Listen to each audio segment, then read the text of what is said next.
Hello everyone, welcome back. Study ম্যাথমেটিক্সে প্রত্যেকে স্বাগত জানিয়ে ক্লাস 6 থেকে chapter 17 page number 190 video part number 26 করব। সীমা একটি বর্গক্ষেত্রাকার কাগজকে কোণাকুনি ভাঁজ করে দুই টুকরো করল। বর্গাকার এর দৈর্ঘ্য আর প্রস্থ সবসময় সমান হয়, এই জন্য সেটিকে বলা হয় বর্গক্ষেত্র। যেমন এটা যদি আমরা মাপি তাহলে সেটা হচ্ছে 2.6 সেন্টিমিটার। এই দিকটাও যদি দেখি সেটি হচ্ছে 2.6 সেন্টিমিটার। আবার এই বাহুর সাথে এই বাহু সমান, তাহলে এই বাহুর যা দৈর্ঘ্য মানে দৈর্ঘ্য আর প্রস্থ সবসময় সমান হবে। আবার এই বাহুর সমান করে এই বাহু দেব, আবার এই বাহুর সমান করে এই দিকটা টানবো, তাহলে এটাকে বলবো বর্গাকার। ঠিক একইভাবে একটা বর্গাকার আমি কাগজের টুকরো নিয়েছি, সেই টুকরোটিকে কণাকণি ভাঁজ খুলে যে একটি দাগ পেলাম সেখানে আমরা ভাঙা ভাঙা রেখা দিয়ে যুক্ত করেছি। এরপর এটিকে আমরা যদি কাঁচি দিয়ে কেটে দিই,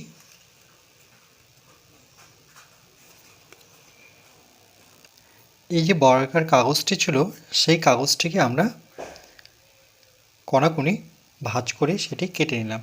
কেটে নেওয়ার পর এটা বর্গাকার ছিল, এখন কিন্তু একটি ত্রিভুজে পরিণত হলো।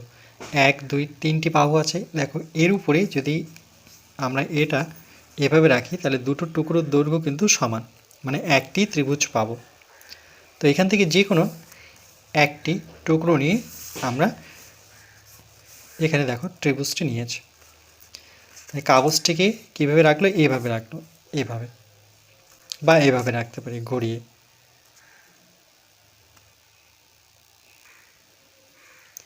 এই বর্গক্ষেত্রাকার কাগজের যে সমান দুটি টুকরো পেলাম, প্রত্যেকটি এই যে দুটো টুকরো প্রত্যেকটি ত্রিভুজাকার।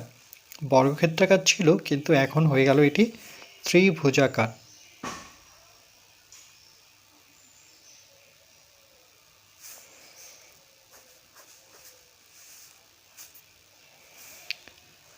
এই ত্রিভুজাকার ক্ষেত্র দুটির প্রতিটি বাহু স্কেল দিয়ে মেপে দেখছি বাহুভেদে ড্যাশ ত্রিভুজ।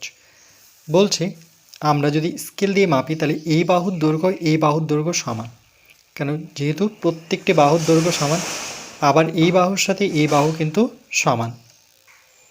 এক্ষেত্রে যদি স্কেল দিয়ে মাপি তাহলে হচ্ছে 2.6, আর এই দিকটা যদি মাপি সেটাও কিন্তু 2.6। তাহলে যেহেতু দুটো বাহু, এই বাহুর সাথে এই বাহু সমান, আবার এই টুকরোটা যদি নিই তাহলে এই বাহুর সাথে এই বাহু সমান, তাহলে দুটো বাহু সমান, এই জন্য এর নাম হবে সমদ্বিবাহু ত্রিভুজ। সমদ্বিত্রিভুজ। এই ত্রিভুজাকার ক্ষেত্র দুটির প্রতিটি বাহু স্কেল দিয়ে মেপে দেখছি বাহুভেদে সমদ্বিবাহু।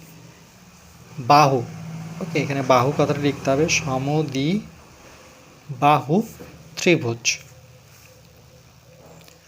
আমি এই সমদ্বিবাহু ত্রিভুজের নাম দিই ও কোণগুলি চাঁদা দিয়ে মাপি। তো নাম দিল এ বি সি। দেখছি এ বি সি সমদ্বিবাহু ত্রিভুজের কোণ, এটিকে কোণ বলবো এ বি সি। তাহলে এখানে কোণটা নেব মাঝখানেরটা, অর্থাৎ বি কোণটি কত ডিগ্রি সেটা চাঁদার সাহায্যে মেপে দেখব। চাঁদার এই ভূমিকেন্দ্রর সাথে এই বিন্দুটি মেশাবো, আর যেহেতু এইটুকু মাপবো তাহলে এই চাঁদার যে ভূমিরেখা আছে যেটি 180 ডিগ্রি করে আছে, তাহলে সেই ভূমিরেখার সাথে মিশিয়ে বসাতে হবে। তাহলে চাঁদার ভিতরে স্কেল দিয়ে আমরা গুনবো 0, 10, 20, 30, 40, 50, 60, 70, 80, এই দেখো 90 ডিগ্রি। তাহলে এখানে বি কোণটি পেলাম 90 ডিগ্রি। এরপর কোণ বিসিএ যে মাঝখানে আছে সেই কোণটির মান এখানে বসাতে হবে, তাহলে সি কোণটি মাপতে হবে বিসিএ। তাহলে এবার যেহেতু রেখাটি এই দিকে আছে আর আমি এইটুকু মাপবো, তাহলে চাঁদাটি কিন্তু এই দিকটায় রাখবো। এবার বাইরের স্কেল নেব 4 0 10, সবসময় মনে রাখবে 0 থেকে হিসেব করতে হবে, 0 10 20 30 40 আর 50-এর দেখো ঠিক মাঝ বরাবর, তাহলে অর্থাৎ এইখানে, তাহলে 40-এর পরে 41 42 43 44 45 ডিগ্রি।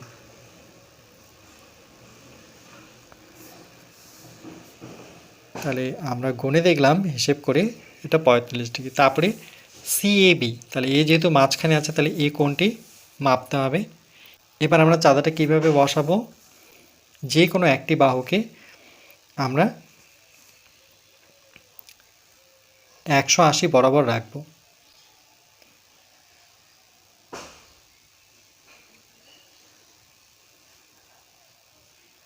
চাঁদার ভিতরে স্কেল গুনবো 0 10 20 30 40 আর 50-এর ঠিক মাঝ বরাবর, তাহলে সেটি হচ্ছে 45 ডিগ্রি। তাহলে এখানে কোণ হচ্ছে 45 ডিগ্রি। কোণভেদী ত্রিভুজ এবিসি একটি কোণভেদী ত্রিভুজ এবিসি একটি ড্যাশ ত্রিভুজ।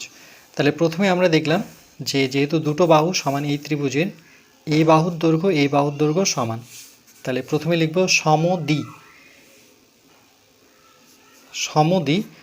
আর যেহেতু একটি কোণ এর মধ্যে 90 ডিগ্রি, তাহলে 90 ডিগ্রি কী বলবো, সমকোণী। তাহলে আমরা এইভাবে লিখতে পারি সমকোণী সমদ্বিবাহু ত্রিভুজ। একটি কোণ 90 ডিগ্রি, 90 ডিগ্রিকে আমরা বলতে পারি সমকোণী।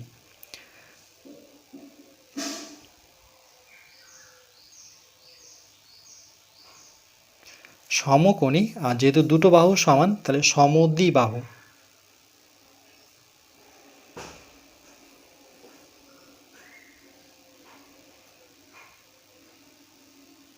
সমকোণী সমদ্বিবাহু ত্রিভুজ। তাই সমকোণী সমদ্বিবাহু ত্রিভুজের তিনটি কোণের মাপ, একটা হচ্ছে 90 আর বাকি দুটো হচ্ছে 45 করে। তাহলে এটা মনে রাখবো, যদি সমকোণী আর সমদ্বিবাহু কথাটা থাকে তাহলে একটা 90 হতে হবে, বাকি দুটো 45 করে হতে হবে। তাহলে এখানে কোণ এবিসি আর কোণ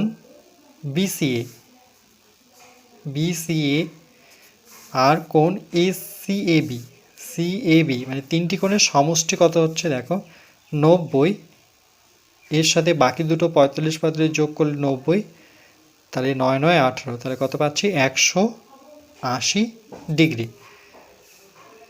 তাহলে সমকোণী সমদ্বিবাহু ত্রিভুজের এসি বাহুর অপর নাম কি?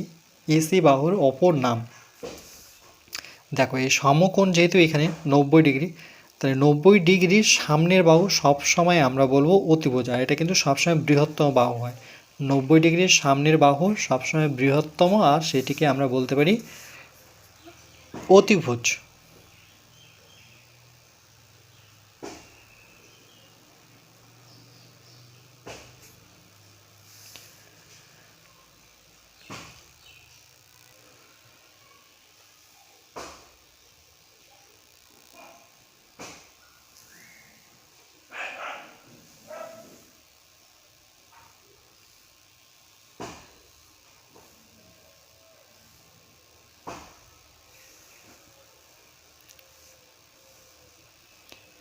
এরপর পরবর্তী পার্ট নাম্বার 27-এ আমরা বাকি আলোচনাটুকু করব।